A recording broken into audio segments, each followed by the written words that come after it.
and nobody is even noticing it.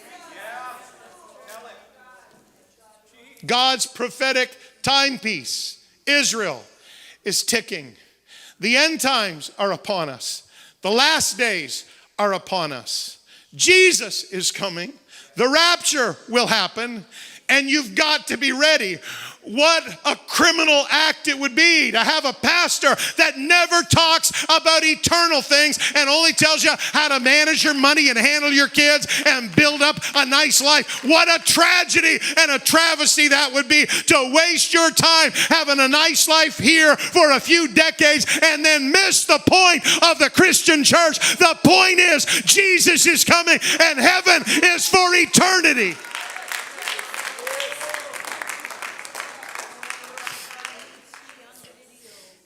I'm grateful to TBN, a Christian network, for their coverage of this incredible event on their online stations this week. It's just been wonderful, and so I've collected this. I'm not by any means anybody that can edit anything professionally, but I wanted to at least try to take you there because we miss so much of this. And so in the next few moments, you will see David Friedman, the U.S. ambassador to Israel. This is the ceremony from Monday. You'll hear a video address from the U.S. president. You will hear from the wonderful Israeli president, prime minister rather, Benjamin Netanyahu. And finally, you will hear a prayer. And I love this prayer. I got almost crying and vibrating in my chair today listening to this prayer. John Hagee, a U.S. Minister who is the head of a wonderful ministry called Christians United for Israel. And you will hear that prayer. Oh my goodness, if you don't feel something during that prayer, I just don't know. I just don't know. But I want to try to take you there because what happened on Monday happened while you were mowing your lawn and going to work and raising your children. What happened on Monday happened while you were vacuuming your floor and washing your dishes.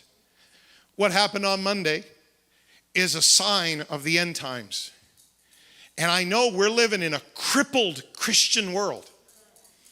I read one article of some empty-headed, know-nothing pastor who said, yeah, the evangelicals, thank God they don't believe this much anymore, but there's still a few people that think this is more about prophecy than politics. And in a very cynical, skeptical fashion, she dismissed all of us. She won't be dismissing all of us when the rapture happens. This is not just politics. This is prophecy being unfolded. But with every other sign, they're like this sign. They happen while normal life's unfolding, and we're not conscious of what is going on. Prophecy was fulfilled on Israel's 70th birthday, Monday, as their eternal capital was recognized. Would you lift up your hands and just prepare your heart? It's going to be different for the next 10 minutes or so, but would you just prepare your heart to be talked to by Jesus? His Spirit is in here, and then Pastor will come back and wind up with some scriptures.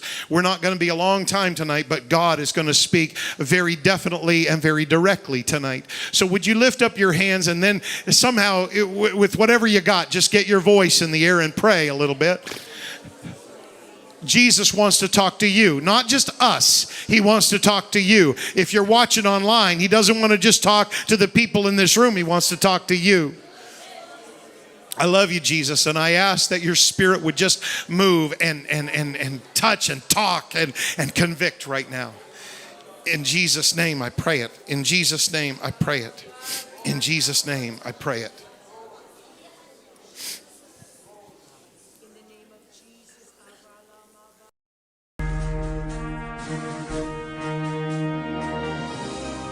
Not since the recognition of Israel in 1948 by President Harry Truman has our government conducted such sweeping and significant actions in relation to the Middle East.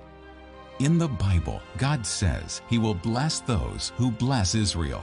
Join us as we celebrate the historic move of the U.S. Embassy from Tel Aviv to the eternal capital of Israel, the city of Jerusalem. Distinguished guests and dear friends, Tammy and I welcome you to the opening and dedication of the United States Embassy in Jerusalem, Israel.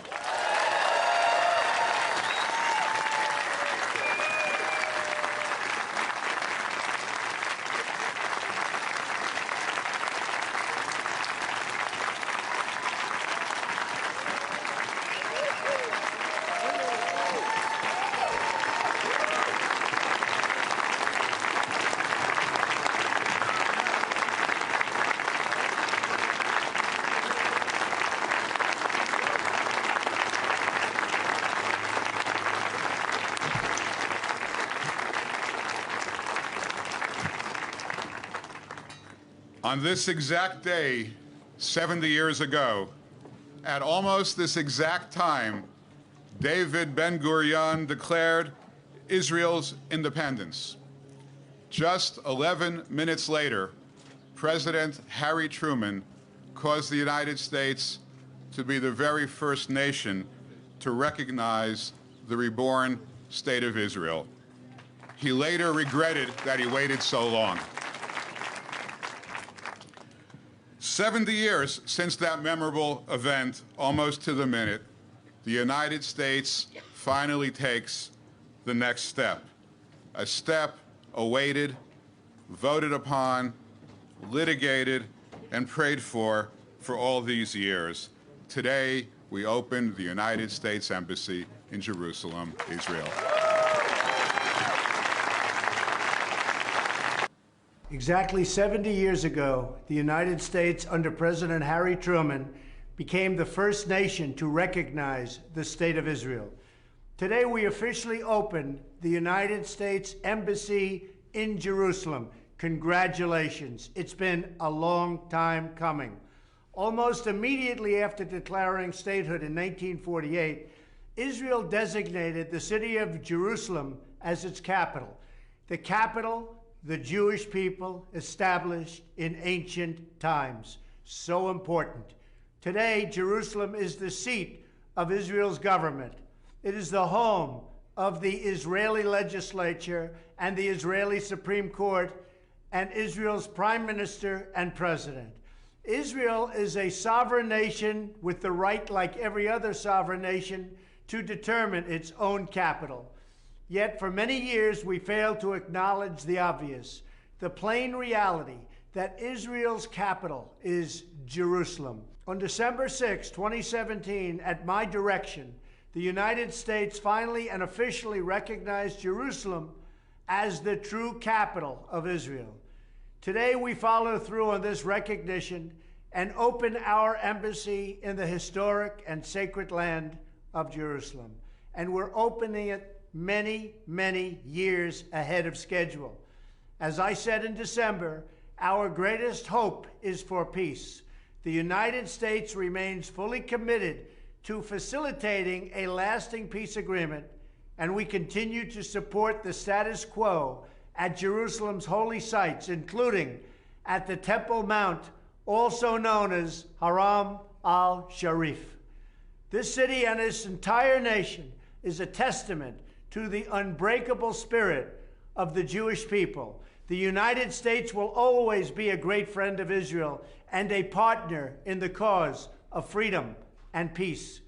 We wish Ambassador Friedman good luck as he takes up his office in this beautiful Jerusalem embassy, and we extend a hand in friendship to Israel, the Palestinians, and to all of their neighbors. May there be peace. May God bless this embassy. May God bless all who serve there. And may God bless the United States of America. Thank you.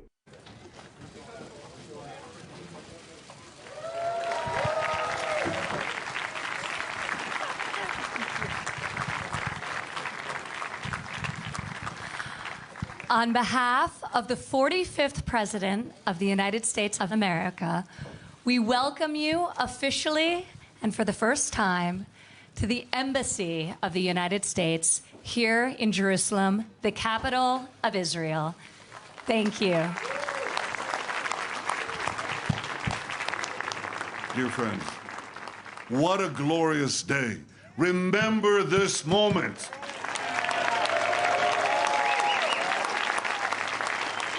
This is history. President Trump, by recognizing history, you have made history.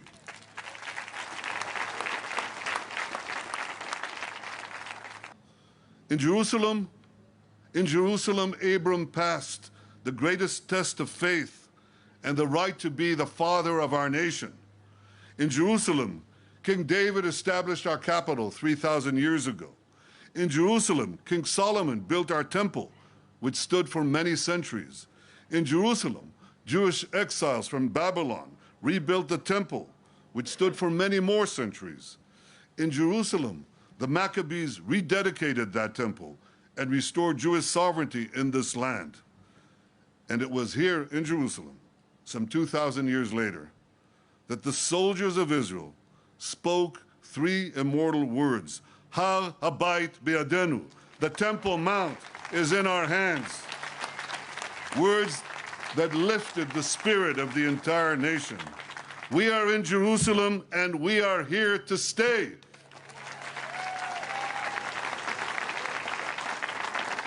The prophet Zechariah declared over 2,500 years ago, Ko amar Adonai, shavti el Tzion, v'shachanti betoch Yerushalayim, v'nikre'a Yerushalayim ir ha'emet. So said the Lord, I will return to Zion, and I will dwell in the midst of Jerusalem, and Jerusalem shall be called the city of truth. May the opening of this embassy in this city spread the truth far and wide, and may the truth advance a lasting peace between Israel and all our neighbors. God bless the United States of America, and God bless Jerusalem, the eternal, undivided capital of Israel.